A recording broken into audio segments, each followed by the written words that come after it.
Hello नमस्कार। स्वागत है आपके अपने यूट्यूब चैनल 10th एक्सेस पे। देखिए आज जो हम लोग देखने वाले हैं क्लास 10th की जो कि इकोनॉमिक्स का बुक है। चैप्टर फर्स्ट का जो है हम लोग प्रश्न अभ्यास जानने वाले हैं। क्वेश्चन आंसर हम लोग आज इस वीडियो में जानने वाले हैं। और चैप्टर फर्स्ट आप लोग का जो है बढ़िया से जो है इकोनॉमिक्स का चैप्टर फर्स्ट पढ़ा दिया गया है। आप लोग जो है प्लेलिस्ट में जाके देख सकते हैं, इकोनॉमिक्स के प्लेलिस्ट में। तो वहाँ पे जो है चैप्टर फर्स्ट के बारे में विस्तार पूर्वक जो है पढ़ाया गया है। आज जो है हम लोग इसका जो है क्वेश्चन आंसर देखने वाले हैं। तो चलिए हम लोग जो है क्वेश्चन आंसर जो है स्टार्ट करते हैं। तो देखिए प्रश्नावली, तो आप लोग का जो है पहला जो प्रश्न मिलेगा, पहला टाइप का जो है वस्तुनिष्ठ प्रश्न, ऑब्जेक्टिव टाइप प्रश्न मिलेगा। तो देखते हैं हम लोग जो है पहला प्रश्न क्या कह रहा है। तो देखिए पहला जो ऑब्जेक्टिव प्रश्न है, निम्न को प्राथमिक क्षेत्र कहा जाता है।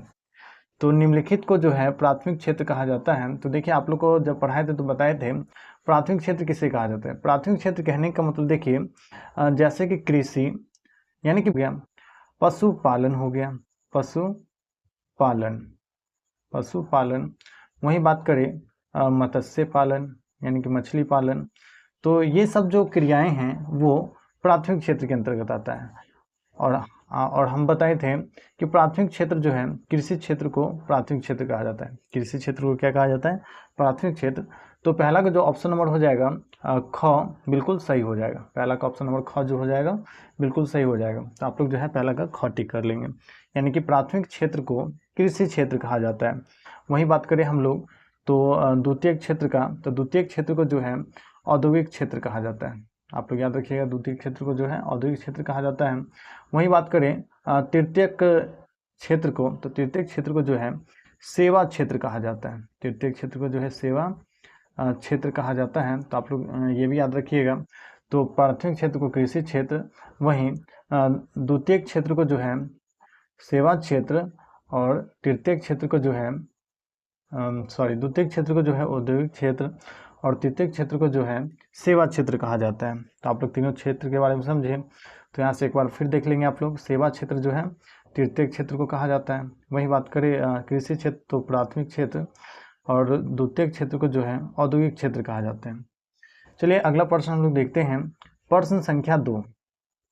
देखिए प्रश्न संख्या 2 क्या कह रहा है कि इनमें से कौन से देश में मिश्रित अर्थव्यवस्था है। इनमें से कौन से देश में जो है मिश्रित अर्थव्यवस्था है। तो कहने का मतलब मिश्रित अर्थव्यवस्था में पढ़ाए थे कि ऐसी अर्थव्यवस्था जिसमें जो है वस्तु के उत्पादन एवं वितरण पर जो है सरकार और निजी व्यक्ति दोनों का अधिकार हो, यानी कि सरकार भी चलाए और निजी व्यक्ति का भी अधिकार हो। तो ऐसी अर्थव्यवस्था का जो है मिश्रित अर्थव्यवस्था बताए थे। और मिश्रित अर्थव्यवस्था का जो एग्जाम्पल हो जाएगा भारत हो जाएगा। मिश्रित अर्थव्यवस्था का जो है एग्जाम्पल हो जाएगा, क्या हो जाएगा? भारत। तो आप लोग का जो है भारत बिल्कुल सही जवाब हो जाएगा। तो मिश्रित अर्थव्यवस्था के बारे में आप लोग समझे, तो जिसमें क्या होता है निजी व्यक्ति और सरकार दोनों के पास जो है स्वामित्व रहता है वस्तु के उत्पादन एवं वितरण का। तो निजी व्यक्ति और सरकार के दोनों के पास। चलिए अगला प्रश्न देखते हैं हम लोग। प्रश्न संख्या 3। देखिए प्रश्न संख्या 3 जो है भारत में योजना आयोग का गठन कब किया गया। भारत में योजना आयोग का गठन कब किया गया था। तो देखिए भारत में जो योजना आयोग का गठन किया गया था 15 मार्च 1950 को किया गया था। भारत में योजना आयोग का गठन कब किया गया था? 15 मार्च 1950 को किया गया था। और इसमें जो है योजना संबंधित यानी कि अर्थव्यवस्था का कैसे विकास होगा, यही सब चीज़ें जो हैं इसमें रखी गई थी। तो आप लोग याद रखिएगा, भारत में योजना आयोग का गठन जो है 15 मार्च 1950 को किया गया। अगला प्रश्न देखते हैं हम लोग। प्रश्न संख्या 4। देखिए प्रश्न संख्या 4 जो है जिस देश का राष्ट्रीय आय अधिक होता है, जिस देश का राष्ट्रीय आय अधिक होता है वह देश कहलाता है। जिस देश का जो है राष्ट्रीय आय अधिक होगा वह देश क्या कहलाएगा। देखिए वो देश तो अविकसित तो कहलाएगा नहीं, अविकसित तो कहलाएगा नहीं। देखिए विकसित कहलाएगा। क्या कहलाएगा?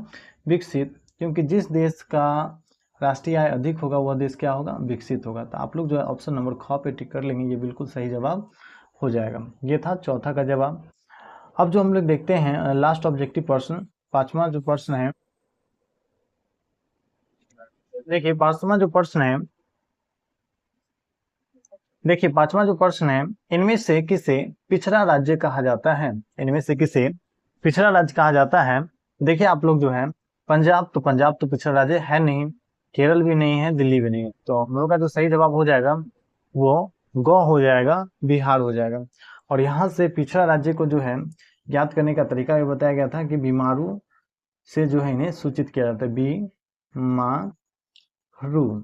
और इसका जो है पहला पहला लेटर से जो है राज्य का नाम है, तो आप लोग यहाँ से पता कर सकते हैं कौन कौन से बीमारू राज्य हैं। तो बी आई से जो है बिहार हो जाएगा, बी आई से बिहार। वहीं एम से बात करें तो मध्य प्रदेश हो जाएगा।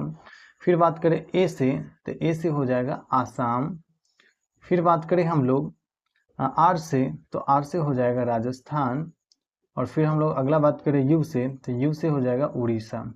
तो ये सब जो है बीमारू राज्य है। तो यहाँ से आप लोग पता कर सकते हैं कौन कौन से बीमारू राज्य हैं। तो क्वेश्चन में पूछा जा रहा है कि इनमें से कौन बीमारू राज्य है। देखिए इनमें से मिलाएंगे तो पंजाब तो है नहीं यहाँ पे। फिर बात करें केरल का, तो केरल भी यहाँ पे नहीं है।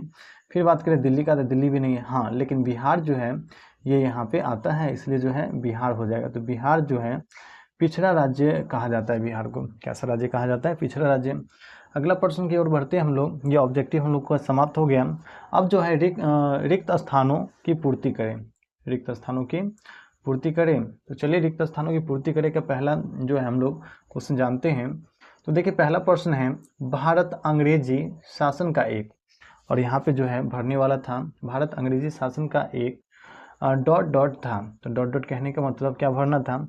तो भारत जो है अंग्रेजी शासन का एक उपनिवेश था। तो हम लोग को क्या भरना है? भारत अंग्रेजी शासन का जो है एक उपनिवेश था। वहीं दूसरा प्रश्न का बात करें हम लोग तो अंग्रेजों ने भारतीय अर्थव्यवस्था का, अंग्रेजों ने भारतीय अर्थव्यवस्था का, और यहाँ पे खाली जगह भरना था। तो देखिए अंग्रेजों ने अर्थव्यवस्था का, जो भारतीय अर्थव्यवस्था का वो जो है शोषण किया। क्या किया? शोषण किया। वही हम लोग जो है अगला प्रश्न जानते हैं अर्थव्यवस्था आजीविका अर्जन करने की, और यहाँ पे जो है खाली जगह था, रिक्त था, तो यहाँ पे भरेंगे हम लोग प्रणाली है। तो अर्थव्यवस्था आजीविका अर्जन करने की प्रणाली है। फिर अगला प्रश्न देखेंगे हम लोग, प्रश्न संख्या 4। तो द्वितीय क्षेत्र जो है किस क्षेत्र को कहा जाता है? तो आप लोग भरेंगे औद्योगिक क्षेत्र को। द्वितीय क्षेत्र किसे कहा जाता है? औद्योगिक क्षेत्र को। फिर हम लोग जो है प्रश्न संख्या 5 का बात करें तो प्रश्न संख्या 5 में जो है आर्थिक विकास आवश्यक रूप से परिवर्तन की प्रक्रिया है। तो यहाँ पे हम लोग क्या भरेंगे? परिवर्तन, खाली जगह में। तो आर्थिक विकास आवश्यक रूप से परिवर्तन की प्रक्रिया है, ये याद रखेंगे आप लोग। फिर बात करें 6 नंबर प्रश्न का, तो भारत में आर्थिक विकास का श्रेय जो है नियोजन को दिया जाता है। आर्थिक विकास का श्रेय जो है नियोजन को दिया जाता है। तो यहाँ पे हम लोग जो है खाली जगह में नियोजन भरेंगे। वही हम लोग जो है 7वां प्रश्न का बात कर ले, रिक्त स्थान वाला। तो आर्थिक विकास की माप करने के लिए, और यहाँ पे खाली जगह था, प्रति व्यक्ति आय को सबसे उचित सूचांक माना गया है। सबसे उचित सूचांक जो है प्रति व्यक्ति आय ही है। कौन सा है? तो आप लोग याद रखेंगे प्रति व्यक्ति आय, यहाँ पे भरेंगे।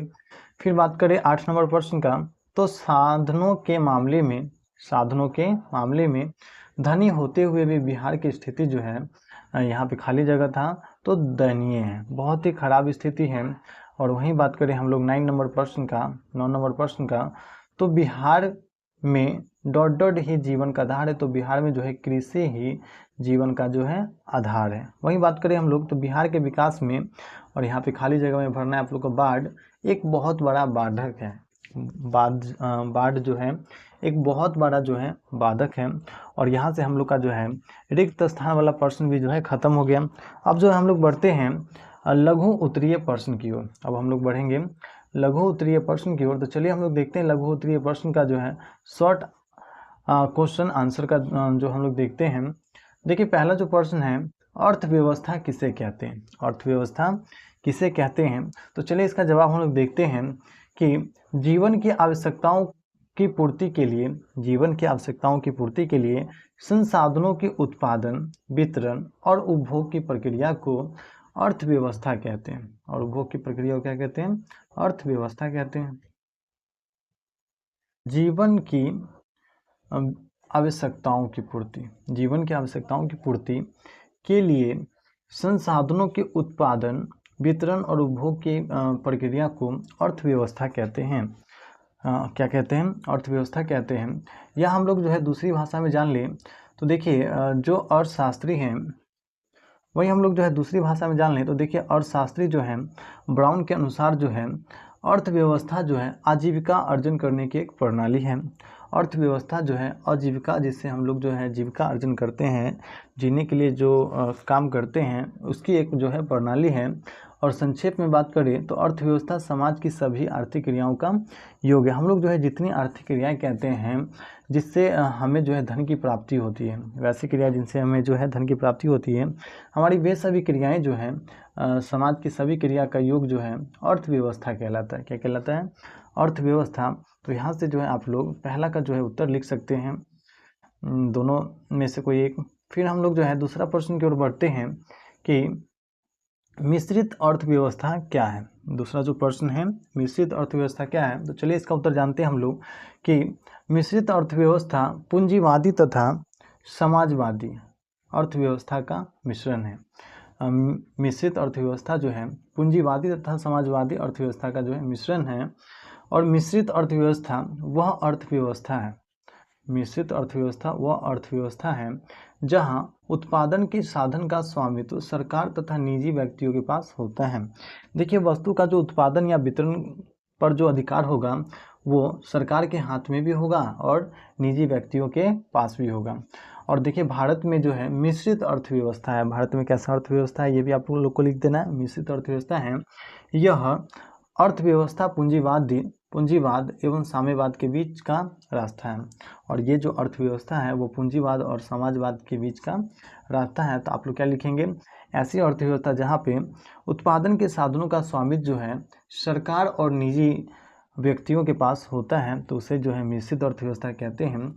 और भारत में जो है मिश्रित अर्थव्यवस्था है जो यह अर्थव्यवस्था पूंजीवाद एवं समाजवाद के बीच जो है रास्ता है।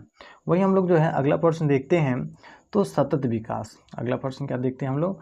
सतत विकास। तो चलिए सतत विकास के बारे में जानते हैं। देखिए सतत का अर्थ होता है लगातार, और लगातार जो है विकास। और देखिए लगातार जो है विकास हो, यानी कि सतत क्या अर्थ होता है? लगातार, यानी कि जो चलता रहे। और विकास या डेवलपमेंट हो, यानी कहने का मतलब उत्तर इसका जानते हैं हम लोग सतत विकास। सतत विकास का शाब्दिक अर्थ है, इसका जो शाब्दिक अर्थ है ऐसा विकास जो जारी रह सके, ऐसा विकास जो जारी रह सके, टिकाऊ बना रह सके, टिकाऊ बना रह सके। सतत विकास में न केवल वर्तमान पीढ़ी बल्कि भावी पीढ़ी के विकास को भी ध्यान में रखा जाता है। तो कहने का मतलब हम लोग बोल सकते हैं विकास की ऐसी अवधारणा जिसमें भविष्य को ध्यान में रखते हुए, कहने का मतलब भावी पीढ़ी को ध्यान में रखते हुए और वर्तमान पीढ़ी में जो विकास किए जाते हैं, वर्तमान पीढ़ी में जो है विकास किए जाते हैं और जो सतत चलते रहता है, जो जारी रहता है और टिकाऊ रहता है। तो कहने का मतलब विकास की ऐसी प्रक्रिया जिसमें भविष्य को ध्यान में रखते हुए वर्तमान पीढ़ी में जो है विकास किया जाता है, तो उसे क्या कहते हैं? सतत विकास कहते हैं। तो आप लोग यहाँ से इसका उत्तर लिख लेंगे। सतत विकास का शाब्दिक अर्थ है ऐसा विकास जो जारी रह सके, टिकाऊ बना रह सके। सतत विकास में न केवल वर्तमान पीढ़ी बल्कि भावी पीढ़ी के विकास को भी ध्यान में रखा जाता है। तो यहाँ से आप लोग इसका उत्तर लिख सकते हैं। फिर हम लोग जो है 4 नंबर प्रश्न की ओर बढ़ते हैं, प्रश्न संख्या 4 पे। तो देखिए 4 नंबर प्रश्न का आर्थिक नियोजन क्या है? आर्थिक नियोजन क्या है? तो चलिए इसका उत्तर हम लोग जानते हैं कि आर्थिक नियोजन का अर्थ राष्ट्र की प्राथमिकताओं के अनुसार देश के संसाधनों का विभिन्न विकासात्मक क्रियाओं में प्रयोग करना ही आर्थिक नियोजन कहलाता है। तो कहने का मतलब जो है राष्ट्र की प्राथमिकताओं को ध्यान में रखते हुए, राष्ट्र की प्राथमिकताओं के अनुसार और देश के जो है संसाधन का विभिन्न विकासात्मक, जहाँ पे जो है डेवलपमेंट हो सके वहाँ पे जो है इसका प्रयोग करना ही क्या कहलाता है? आर्थिक नियोजन कहलाता है। क्या कहलाता है? आर्थिक नियोजन कहलाता है। तो ऐसे जगह जगह हम लोग संसाधन का यूज करेंगे जहाँ से जो है हम लोग को बहुत ज़्यादा फायदा हो और अपने जो है देश की प्राथमिकताओं को भी जो है ध्यान में रखना है, जिसे क्या कहते हैं? आर्थिक नियोजन कहते हैं। वही जो है हम लोग अगला प्रश्न देखते हैं, प्रश्न संख्या 5। तो प्रश्न संख्या 5 जो है मानव विकास रिपोर्ट क्या है? मानव विकास रिपोर्ट क्या है? HDR। तो चलिए हम लोग देखते हैं मानव विकास रिपोर्ट के बारे में। देखिए मानव विकास रिपोर्ट जो है, मानव विकास रिपोर्ट संयुक्त राष्ट्र विकास कार्यक्रम है, संयुक्त राष्ट्र विकास कार्यक्रम है कार्यक्रम के द्वारा जारी किया जाता है। ये जो है संयुक्त राष्ट्र विकास कार्यक्रम के द्वारा जारी किया जाता है। मानव विकास रिपोर्ट जो है संयुक्त राष्ट्र विकास कार्यक्रम के द्वारा जो है जारी किया जाता है, जिसमें विभिन्न देशों की तुलना लोगों के शैक्षणिक स्तर, स्वास्थ्य और प्रति व्यक्ति आय के आधार पर होती है। तो कहने का मतलब ये जो है विश्व स्तर पर विभिन्न देशों की तुलना जो है क्या किससे करते हैं, तो शिक्षा से करते हैं, स्वास्थ्य से करते हैं और प्रति व्यक्ति आय से जो है करते हैं। मानव विकास रिपोर्ट जो तैयार होता है ये क्या है, तो इसमें हम लोग बताएंगे कि इसमें जो है विभिन्न देशों की जो है तुलना की जाती है कि कितना जो है शिक्षा के मामले में आगे हैं, वहीं बात करें स्वास्थ्य के मामले में, और फिर जो है प्रति व्यक्ति आय के मामले में। तो आप जो लोग जो है यहाँ से उत्तर लिख सकते हैं। फिर हम लोग जो है छठा प्रश्न की ओर बढ़ते हैं। आधारिक संरचना पर प्रकाश डालें। आधारिक संरचना पे जो है प्रकाश डालें। तो चलिए हम लोग देखते हैं आधारिक संरचना होता क्या है। तो देखिए वे सभी तत्व जैसे बिजली हो गया, परिवहन हो गया, संचार, बैंक, स्कूल, कॉलेज, अस्पताल आदि देश के आर्थिक विकास के आधार हैं। उन्हें देश का जो है आधारिक संरचना कहते हैं। यहाँ पे जो है आधारिक हो जाएगा, आधारिक संरचना कहते हैं। वही हम लोग जो है बोल सकते हैं कि किसी देश के आर्थिक विकास में आधारिक संरचना का महत्वपूर्ण स्थान होता है। जिस देश का आधारभूत संरचना जितना अधिक विकसित होगा वह देश उतना ही अधिक विकसित होगा। कहने का मतलब आधारभूत संरचना हमारे देश में जो है यदि परिवहन का बात करें, बिजली का बात करें, संचार, बैंक, स्कूल, ये सब की व्यवस्था जो है एकदम विकसित हो, उन्नत हो, तो हमारा देश कैसा हो जाएगा, वो विकसित देश कहलाएगा। क्या कहलाएगा हमारा देश? विकसित देश। तो कहने का मतलब जो है हम लोग जो है आधारभूत संरचना को जो बढ़िया से जो है बना के रखना है, जिससे देश जो है ज़्यादा से ज़्यादा विकास की राह पे चले। तो ये सब जो है जरूरी है हम लोग का।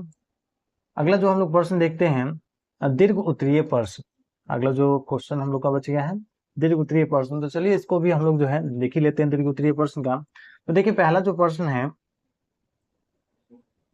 प्रश्न है अर्थव्यवस्था की संरचना से क्या समझते हैं, इन्हें कितने भागों में बांटा गया है। अर्थव्यवस्था की संरचना से क्या समझते हैं, इन्हें जो है कितने भागों में बांटा गया है। तो चलिए देखते हैं हम लोग अर्थव्यवस्था की संरचना से जो है क्या समझते हैं, इसका उत्तर देते हैं। तो देखिए अर्थव्यवस्था की संरचना का मतलब विभिन्न उत्पादन क्षेत्रों में इसके विभाजन से है। विभिन्न उत्पादन क्षेत्रों में जो है इसके विभाजन से है, क्योंकि अर्थव्यवस्था में विभिन्न प्रकार की आर्थिक क्रियाएं संपादित की जाती है। बिल्कुल सही है। देखिए अर्थव्यवस्था में जो है विभिन्न आर्थिक क्रियाएं जो है संपादित की जाती है, जैसे कृषि का बात हो, उद्योग का बात हो, व्यापार, बैंकिंग, बीमा, परिवहन, ये सब चीज़ें जो है अर्थव्यवस्था पे ही जो है संपादित की जाती है, अर्थव्यवस्था में ही जो है संपादित की जाती है।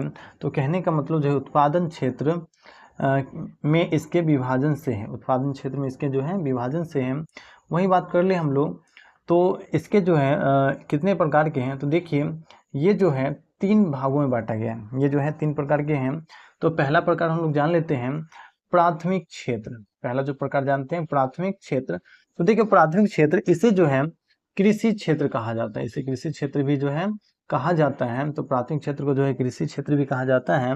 और इसके अंतर्गत जो है कृषि, पशुपालन, पक्षी पालन, जंगलों से वस्तुओं को प्राप्त करना जैसे जो है व्यवसाय इसमें जो है आते हैं। ये नहीं कि कृषि है तो कृषि ही सिर्फ होगा, कृषि के साथ साथ जो है पशुपालन हो गया, पक्षी पालन, जंगल से वस्तुओं को प्राप्त करना, ये सभी क्रियाएं जो है प्राथमिक क्षेत्र के अंतर्गत आएंगे। वही हम लोग जो है द्वितीय क्षेत्र का बात करें तो द्वितीय क्षेत्र को औद्योगिक क्षेत्र कहा जाता है। द्वितीय क्षेत्र को जो है औद्योगिक क्षेत्र कहा जाता है। और इसके अंतर्गत जो है खनिज हो गया, व्यवसाय हो गया, निर्माण कार्य, जन उपयोगी सेवाएं जैसे गैस और बिजली आदि के उत्पादन आते हैं। तो व्यवसाय संबंधित जितने भी क्षेत्र होंगे सभी के सभी जो है द्वितीय क्षेत्र में आएंगे। वही बात कर ले हम लोग जो है तृतीय क्षेत्र का। तो तृतीय क्षेत्र के बारे में देखिए, तृतीय क्षेत्र को जो है सेवा क्षेत्र कहा जाता है। तृतीय क्षेत्र को क्या कहा जाता है? सेवा क्षेत्र। और इसके अंतर्गत बैंक हो गया, बीमा हो गया, परिवहन, संचार एवं व्यापार आदि की क्रियाएं सम्मिलित होती हैं। और इनमें जो है जितनी हो गया सेवा क्षेत्र के अंतर्गत, जैसे कि बैंक, बीमा, परिवहन, संचार, व्यापार आदि क्रियाएं जो है संपादित की जाती हैं। वहीं बात कर ले हम लोग दूसरा प्रश्न का, त्रिगुत्रीय प्रश्न का जो है दूसरा प्रश्न, तो देखिए आर्थिक विकास क्या है। दूसरा जो प्रश्न है, आर्थिक विकास क्या है, आर्थिक विकास तथा आर्थिक वृद्धि में अंतर बताएं। आर्थिक विकास और आर्थिक वृद्धि में जो है अंतर बताना है। तो चलिए इसका उत्तर जो है हम लोग जानते हैं। देखिए इसका उत्तर देखेंगे कि आर्थिक विकास की परिभाषा को लेकर अर्थशास्त्रियों में काफ़ी मतभेद है। आर्थिक विकास का जो है परिभाषा को लेकर अर्थशास्त्रियों में काफ़ी मतभेद है। इसकी एक सर्वमान्य परिभाषा नहीं दी जा सकती है, परंतु कुछ विद्वानों ने इसकी परिभाषा निम्न रूप में दी है। देखिए इसका जो है परिभाषा तो वैसे है नहीं, दी नहीं जा सकती, लेकिन कुछ विद्वान जो हैं अपने तरफ से जो इसका परिभाषा दिए हैं, इसके बारे में बताए हैं। तो चलिए हम लोग देखते हैं। सबसे पहले रोस्टोव, किसके बारे में, प्रोफेसर रोस्टोव के अनुसार जो जानते हैं, प्रोफेसर रोस्टोव के अनुसार कि आर्थिक विकास एक ओर श्रम शांति में वृद्धि, एक ओर श्रम शांति में वृद्धि की दर तथा दूसरी ओर जनसंख्या में वृद्धि के बीच संबंध है। दूसरी ओर जो है जनसंख्या के बीच वृद्धि का जो है संबंध है।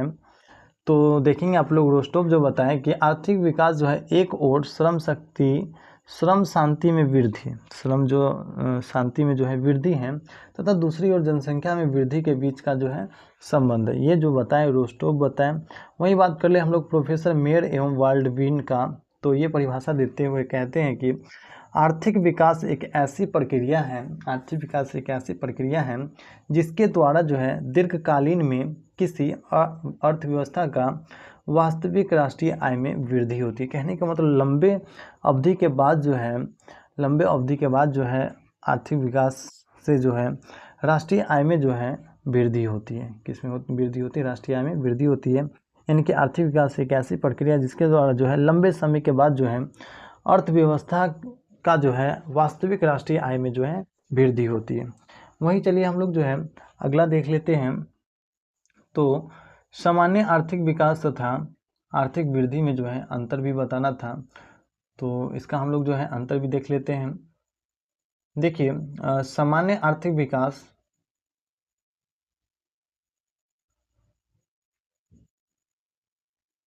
देखिए सामान्य आर्थिक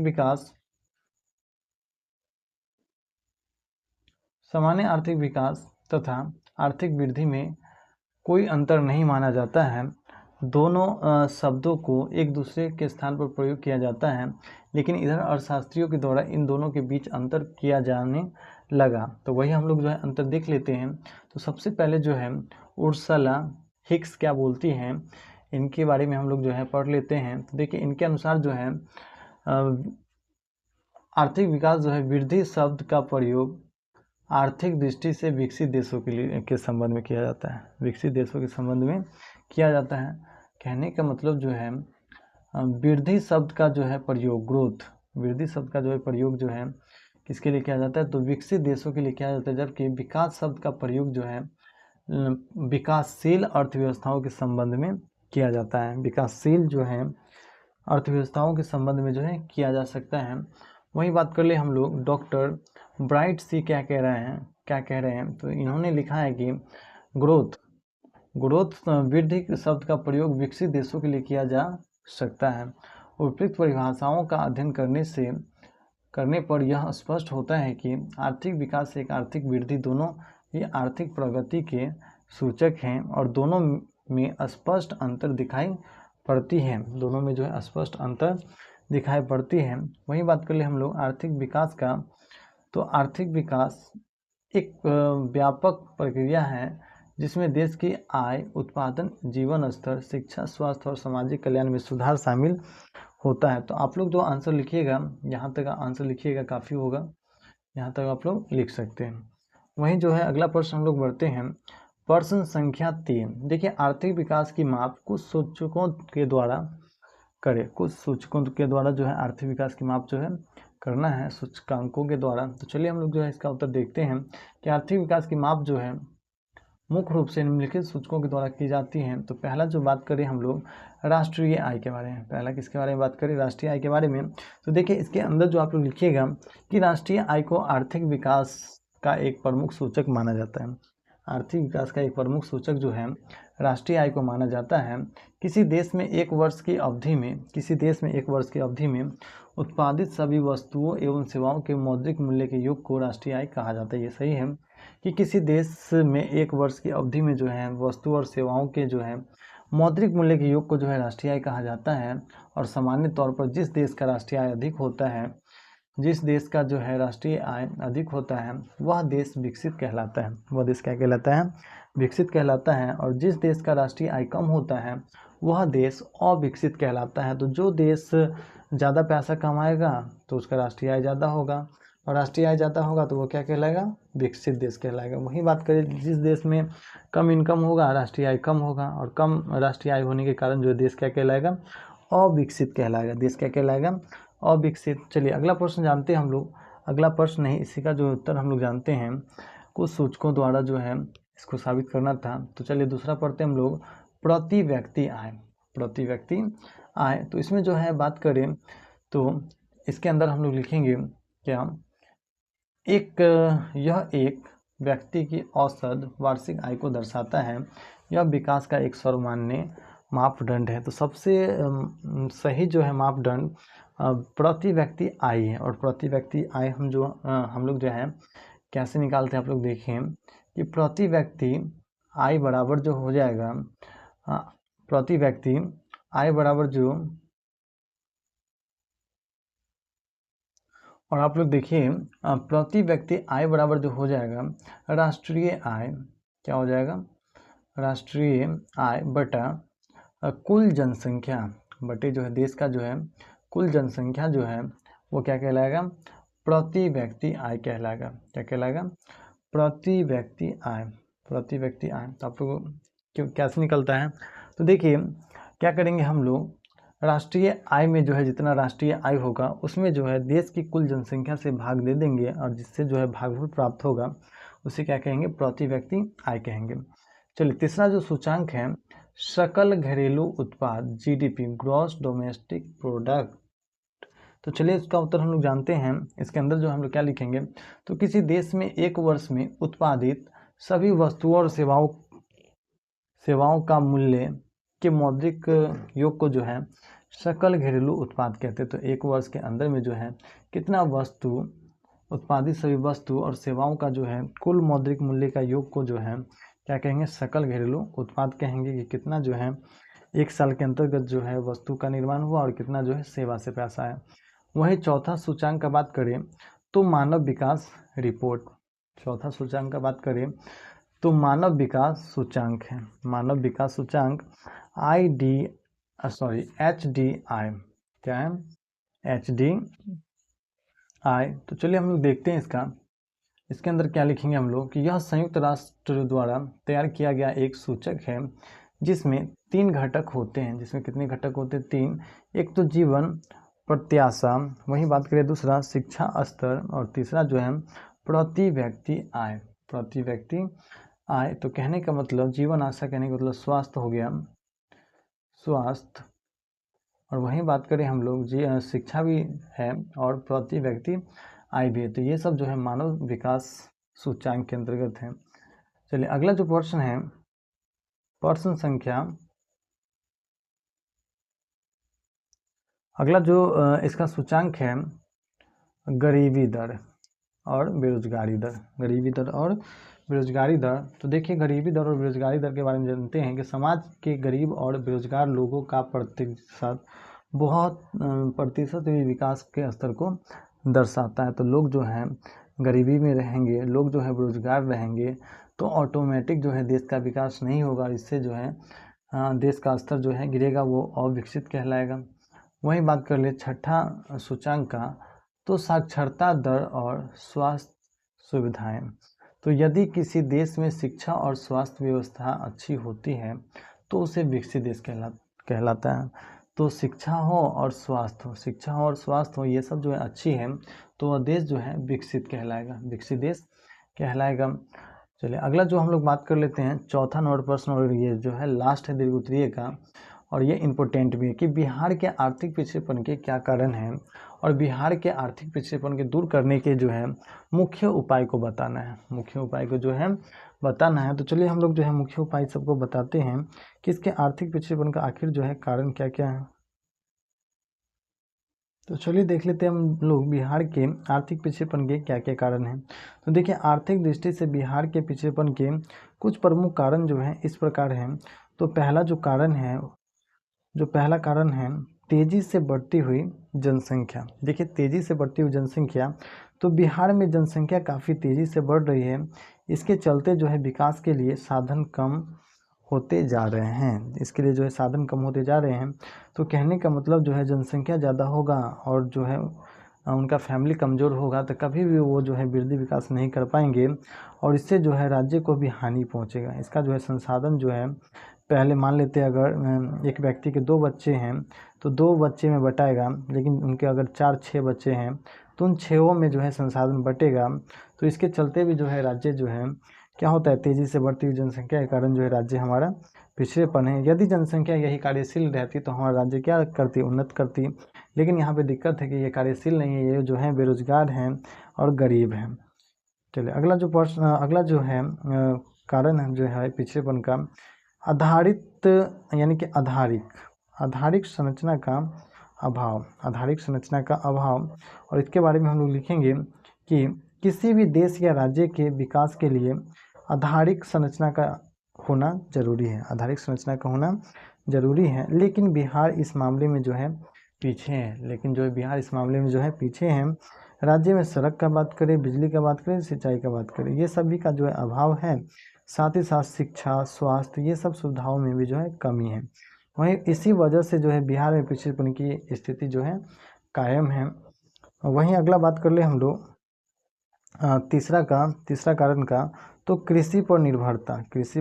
तो बात करें बिहार के अधिकांश जनता जो है कृषि पर ही निर्भर है। लेकिन हमारी कृषि की हालत भी जो है ठीक नहीं है। हमारी कृषि काफ़ी पिछड़ी हुई है। इसके चलते जो है उपज कम होते हैं और ये भी जो है बिहार के पिछड़ेपन के कारण है। और चौथा पिछड़ेपन के कारण हम लोग देखते हैं बाढ़ तथा सुखाड़ की समस्या। तो देखिए, बिहार में खासकर उत्तरी बिहार में नेपाल से बाढ़ आता है। उत्तरी बिहार में जो नेपाल से बाढ़ आता है और हर साल कम से कम या अधिक बाढ़ का आना बिहार में तय है, जिसके कारण जो है बिहार की अर्थव्यवस्था में काफ़ी नुकसान होता है। क्योंकि जो है गांव शहर जलमग्न हो जाते हैं, जिसमें जो है कार्य ठीक से जो है नहीं चल पाते हैं और ये भी जो है बिहार के पिछड़ेपन के कारण है।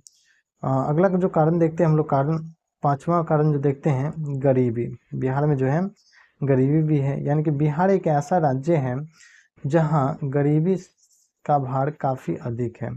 जो है अधिक है। राज्य में प्रति व्यक्ति आय राष्ट्रीय आय के औसत के आधे से भी कम है। राष्ट्रीय आय के औसत से भी जो है आधे से कम है। इसके चलते भी बिहार जो है पिछड़ा है। तो कहने का मतलब राष्ट्रीय आय के औसत से भी जो है आधे से भी कम है, औसत के आधे से भी जो है कम है। तो ये जो है इसके चलते भी जो है बिहार का पिछड़ापन है। अब जान लेते हैं हम लोग जो है बिहार के पिछड़ेपन के दूर करने के उपाय। तो पहला उपाय हम लोग देखते हैं जनसंख्या पर नियंत्रण। तो सबसे पहले यदि हम लोग को जो है बिहार के पिछड़ेपन से दूर करना है, बिहार के पिछड़ेपन से, तो हम लोग जो है जनसंख्या पर नियंत्रण करेंगे। क्या करेंगे? जनसंख्या पे नियंत्रण करेंगे। जो तेज़ी से बढ़ रही है जनसंख्या, इसको क्या करेंगे? नियंत्रण करेंगे। कहने का मतलब राज्य में तेज़ी से बढ़ती हुई जनसंख्या पर रोक लगाया जाए। संपूर्ण राज्य में परिवार नियोजन कार्यक्रमों को लागू किया जाए। और आप लोग देखते भी होंगे कि सरकार जो है बड़ा बड़ा पोस्टर से जो है गाड़ी घोड़ा पे जो है परिवार नियोजन में नसबंदी हो गया या ऑपरेशन हो गया, ये सब जो है करवाने के लिए बोलता है। और इसके लिए जो है उचित इनाम भी रखा गया है, ताकि जो है लोग जागरूक हो और नसबंदी करवाएं। और जो है अगला जो देखते हैं दूसरा, कृषि का तेज़ी से विकास। यदि हम लोग जो है बिहार में कृषि का तेज़ी से विकास कर देते हैं तो कृषि से भी हम लोग का इनकम अच्छा खासा आ जाएगा। तो कहने का मतलब बिहार में कृषि के जीवन का आधार है, कृषि ही जीवन का आधार है। अतः कृषि में नए यंत्रों का उपयोग किया जाए, उत्तम खाद, उत्तम बीज का प्रयोग किया जाए, ताकि जो है उपज में वृद्धि हो और विकास जो है उसका ग्रोथ हो, उसका जो है ऊपर ग्राफ उठे। वहीं बात कर ले हम लोग तीसरा काम। तो तीसरा जो है बाढ़ पर नियंत्रण है। बाढ़ पर जो है नियंत्रण, तो हम लोग जो है बाढ़ पे भी नियंत्रण कर लेंगे तो बहुत ज़्यादा जो है हम लोग का समय का बचत हो जाएगा। काम करने के लिए सड़कें होंगी। जबकि अगला जो हम लोग देखते हैं बाढ़ पर नियंत्रण, तो देखिए बाढ़ पर नियंत्रण कहने का मतलब बिहार के विकास में बाढ़ एक बहुत बड़ा बाधक है। बाढ़ जो है एक बहुत बड़ा बाधक है और फसल का बहुत बड़ा भाग जो है बाढ़ के चलते बर्बाद हो जाता है, जान मान की काफ़ी हानि होती है। इसलिए बाढ़ पर नियंत्रण करना अति आवश्यक है। तो यहाँ पे जान मान हो गया, कृषि संबंधित फसलें हो गया, सभी जो है बाढ़ में बर्बाद हो जाती हैं। वहीं हम लोग जो है अगला देखते हैं आधारिक संरचना का अभाव। तो बिहार में जो है बिजली, सड़क, ये सब का भी जो है अभाव है, जिसको जो है उन्नत कराना पड़ेगा। क्या कराना पड़ेगा? व्यवस्था को जो है उन्नत कराना होगा। तो शिक्षा स्वास्थ्य व्यवस्था में जो है काफ़ी कम काम करने की आवश्यकता है। और वैसे जो है यहाँ पे बिहार में अभी जो है सड़कें हो गया, बिजली हो गया, ये सब की, और शिक्षा हो गया, ये सब व्यवस्था पे जो जोरों शोरों से कार्य चल रही है। और कहीं ना कहीं जो है हमारे बिहार में अच्छे से सड़क का भी जो है निर्माण किया गया है और पढ़ाई पे भी जो ज़्यादा ध्यान दिया जा रहा है। अगला जो देखते हैं स्वच्छता, ईमानदार प्रशासन। तो देखिए बिहार के आर्थिक विकास के लिए स्वच्छ, कुशल तथा ईमानदार प्रशासन की जो है ज़रूरी है। ये नहीं कि वो जैसे नौकरी लेके आए तो यहाँ पे आके जो है घूस लेके काम करें, लोगों से जो है पैसा पे काम करें, तो यहाँ पे ऐसा नहीं होना चाहिए। तो देखिए ये था हम लोग का दीर्घ उत्तरीय का चौथा प्रश्न जो कि लास्ट था। तो आज हम लोग जो है क्लास 10th के इकोनॉमिक्स, क्लास 10th के जो है इकोनॉमिक्स का चैप्टर फर्स्ट अर्थव्यवस्था एवं इसके विकास के इतिहास का प्रश्न अभ्यास, क्वेश्चन आंसर जो है देखे हैं इस वीडियो में। आप लोग को जो है यदि इससे थोड़ा भी फ़ायदा हुआ हो, थोड़ा भी ये हेल्प हुआ हो, तो हमारे चैनल को जो है सब्सक्राइब करके इस वीडियो को लाइक करें और शेयर भी करें। तो आप लोग से मिलते हैं फिर अगले वीडियो में, तब तक के लिए इतना ही। Bye bye.